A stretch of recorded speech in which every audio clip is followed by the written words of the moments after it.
Okay, we're back again with Phil. He's got a lot more questions. And the last video that we did, if you want to recap that, we can go back and look at that. But I got a lot of questions coming in from the viewers, and we're going to try and address as many of those as possible. So let's get right into it. Perfect.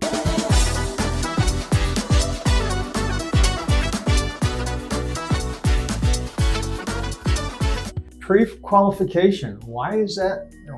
What is it, and why is it important? So that's a king in my world. For what I come from as a realtor, that's one of the first things we want to know, because essentially we only get paid if you buy something, right? And I hate talking about money and making it about me getting satisfaction out of this. But if you're not qualified to buy a home, why should I waste my time talking to you? I want to educate you. I want to give you this information. That's why I created this channel in the first place. But at the end of the day, I have to feed my family, and knowing that you can afford the house that you want is vital to me. I know we talked off air a little bit about the affordability of where you live up near Buffalo, and coming down here, it's a little bit of a sticker shock. Big sticker shock. When you think, oh, I own a home up in Buffalo and I can afford to, I finally retired and can afford a home down in Florida, and you get here and it's 3 times the price of what you thought. Can I work with you? Can you afford to move here? And I want to explore those things and give you as many options as I can, whether it's special financing or loan types that you might not be aware of. But that's the first thing that we want to touch on as realtors to qualify you. So what do people misunderstand about mostly about getting pre-qualified? It's very nerve-wracking. It's a lot of paperwork. And I'm going to tell you one thing, and I'm going to tell you, hey, go talk to my friend. He's a great lender. He'd tell you all the good stuff, because lending is not my lane. My lane's homes and talking about real estate, but I don't do the lending side, and for good reason. But ultimately, you're going to have a preconception in your mind what the process is like. And the lender is going to tell you, oh, we need this and this and this and this. Because depending on your timeline, if you're ready to go and ready to purchase, you're going to need to provide them with documents, from W-2s to tax returns to income statements to bank statements. They're going to want all that. And what other assets you have, your income, where do you derive that from? Do you need down payment assistance? They're going to ask you all those kind of things to, again, make sure that you can afford the house, and that you're not going to go bankrupt doing it, that you're going to repay that loan, because the whole real estate thing is banked on risk. Are you a risky person? Am I willing to risk my time? Is the bank willing to risk their money on you to be able to repay that loan? So the process can be daunting, and sometimes you might be asked for that same document several times during the process, and it can get a little frustrating for you, but I assure you, it's all necessary. So Sean, how important is it for me to get pre-qualified, or for a person to get pre-qualified for new construction? So new construction is a little bit different. So again, I think we talked about this in one of the other episodes. You can look at that. New construction is going to try and get you to use their in-house lender, whether they own that outright or they partner with certain mortgage companies that know how to underwrite their loans. So to get their incentives, they want you to use their lender. So if you use your outside lender, you're probably going to give up those incentives. So if you go to XYZ builder and they say, we're going to give you $20,000 for your closing costs, Phil, and you say, that's great, I'm going to go tell my lender that. And they're going to say, well, hang on, that $20,000 comes with a caveat. You have to use our lender. So it's good to start off before you hit the new construction home lots, so you know your price range, your shopping range. Because if you just go in there, they're going to try and sell you a home. They are true salespeople.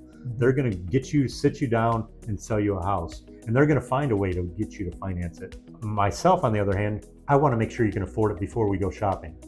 I'm not going to sit you down and pressure you into buying a home that you may not be able to afford. The last thing I want to do is have you fall in love with a home and then go get pre-qualified and find out you can't afford that home, or find out that you can afford more home than you want, and then be house poor because you're going to go over over budget, and you might buy too much house, and just because you love it, and it's not really the right fit. Now, do you have advice for buyers before they even start looking? Yeah, so keep the end in mind, right? Start off, know your budget, know your limitations. Just like anything else, whether you're buying a car or a television or clothes for Christmas, you want to have a budget in mind, and so you don't go over that, what you're comfortable with. And generally mortgage lenders, depending on the loan type, are going to want your overall debts to be 40 to 50% of your income. So your housing debt should be no more than half of what you bring home, right?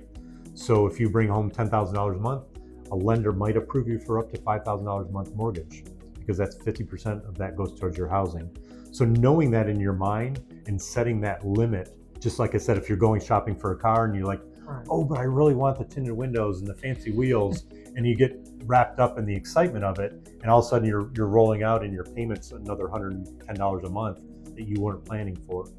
Same thing can happen with a house, but a house comes with a 30-year mortgage. So if you spend a little more money up front and you get yourself in too deep, we don't want you to go into foreclosure. So really understanding your budget and your limitations, and even if I'm getting a promotion next year, keep your budget where you are today. And if that bonus comes, and if that raise comes, and if that promotion, that's wonderful. You can always buy more house later, but don't buy above your means before it actually happens. Good advice.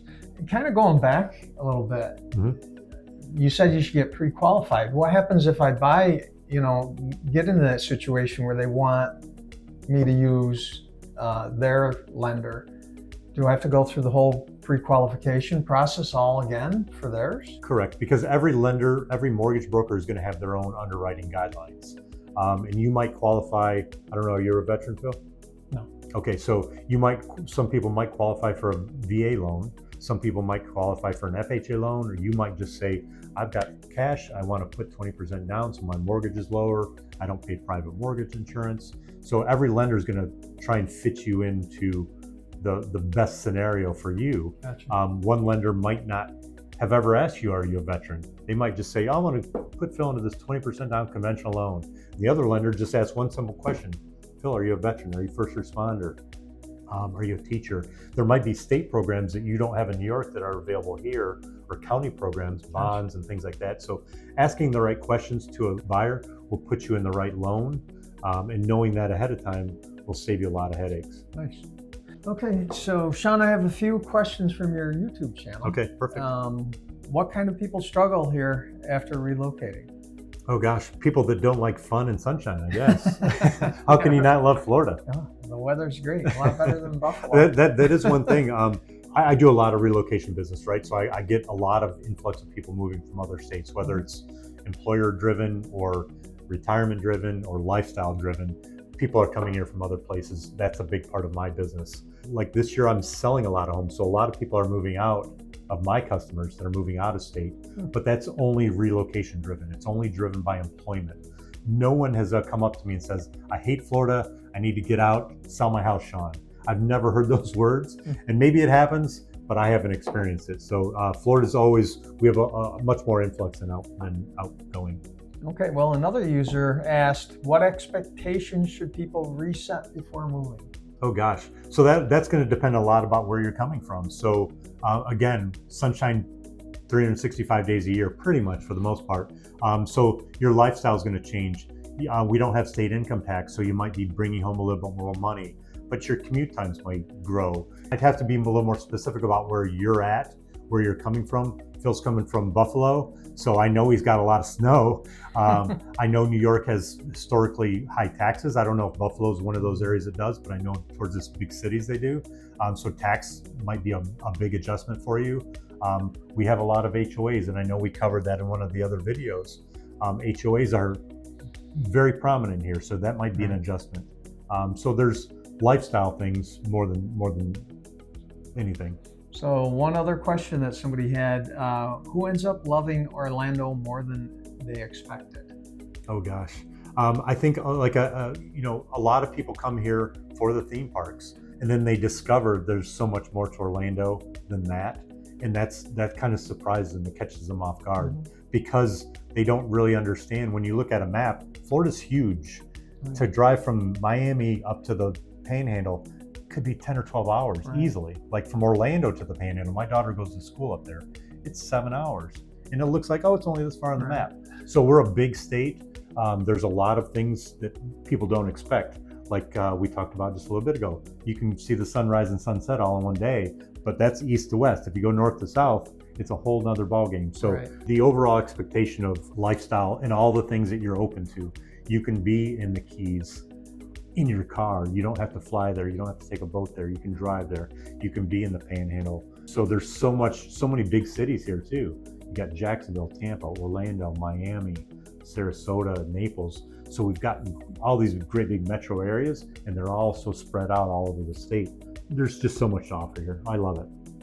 So you ready for some rapid fire here? Oh Or? gosh. Okay, let's do it. Beach or backyard?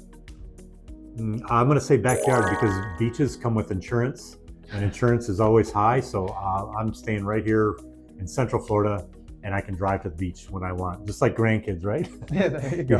When you're ready for them, you can take them and send them back home. All right, ready?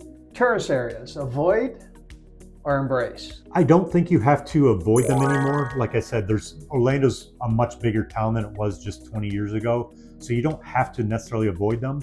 But if you want to embrace them, there's some great cities right around it where you can benefit from all the things that they bring to the table to Orlando.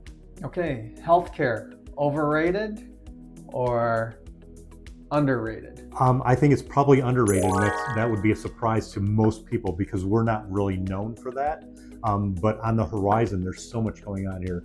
We just have I still say new, but we have a VA hospital in Lake Nona now that is still fairly new, and it's a great big center. We've got another one in Baldwin Park. So we've got great VA hospitals. We've got great children's hospitals, the Winnie Palmer. Our medical facilities have kind of consolidated, just like everywhere. They're conglomerates, and they've kind of bought up and changed names. But we have such convenient healthcare. You're not driving very far to it, and it's a lot of state-of-the-art stuff. So I'm really impressed with Orlando's medical scene. Okay, last rapid fire. Okay. Best advice for out-of-state buyers? What are you waiting for? Get down here. There's nothing holding you back. Yes, we depending on where you're coming from, like I'm from Ohio and Phil's from Buffalo area. So pricing, affordability is an issue, right? Because a lot of people I grew up with can't afford, the median style home we have because their home the value of their home isn't worth it. So they can't, it'd be a trade up typically. But overall, there's something for everybody.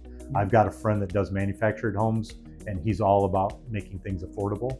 So there's options for you, but just get down here and let me help you out. I can answer all these kind of questions, and if you have different ones, by all means. Everyone's lifestyle is going to be different. Everyone's affordability is different. So I'd like to tackle those questions with you one-on-one. Great. Phil, I want to thank you so much. This has been fantastic. Yeah. It's always kind of daunting getting these questions off your chest because you don't know what to ask if you've never been here before. But I really appreciate we went in depth on some of these, and I hope the viewers got some value out of all this. And if you found this information valuable, don't forget to hit that QR code. And as always, this information was brought to you on the house.